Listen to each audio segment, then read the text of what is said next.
БЗ-да 490 жылы қандай шайқас? Марафон шайқасы болды. Болды сынала. Афина теңіз одағы құрылды. БЗ-да 480 жылы 300 Спарта соғысы болды. Фермопил шайқасы болды. 300 спарталық, яғни парсылармен шайқасы, иә. Ақын Ескил соғысқа қатысқан болады. БЗ-да 479 жылы Платея шайқасы болды. Кім жеңіске ұшырады? Парсылар жеңіске ұшырады. БЗ-да 431 жылы 30. Бұл шайқас қандай?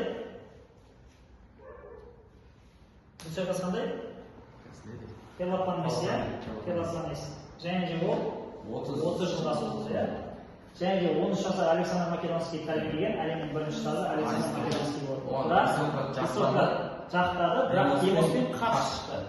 БЗ-да 338 жылы Херонея шайқасы болды, иә? Ол жерде македондықтар гректерді жеңген болатын. Дионис шарап құдайының құрметіне екінші мерекесі жасалды. БЗ-да 776 жылы тұңғыш олимпиялық ойындар Зевс құдайының құрметіне өткізілді. 5 күнге созылды, 4 жылда бір рет ұйымдастырды, иә?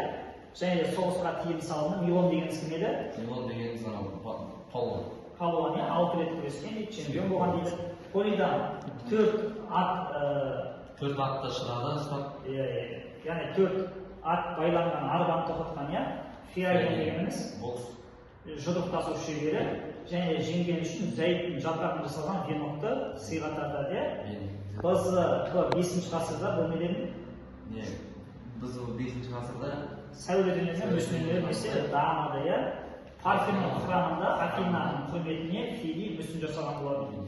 Және де Эрехтойон храмы бар, ол бізде Афина мен Посейдонның арасындағы жанжалдасқанына байланысты салынған, иә? Зевс мүсіннің биіктігі 14 метр, оны салған Фили болатын мүсінші. Ал не? Пифос егін сақтайтын. Дұрыс. Ал сүйек сақтайтын бізде амфора болды, иә? Ал не? Корейдіктік, корейлік, ионийлік стильдері, иә? Жақсы. Түсінікті ғой, иә? Жақсы. Жақсы.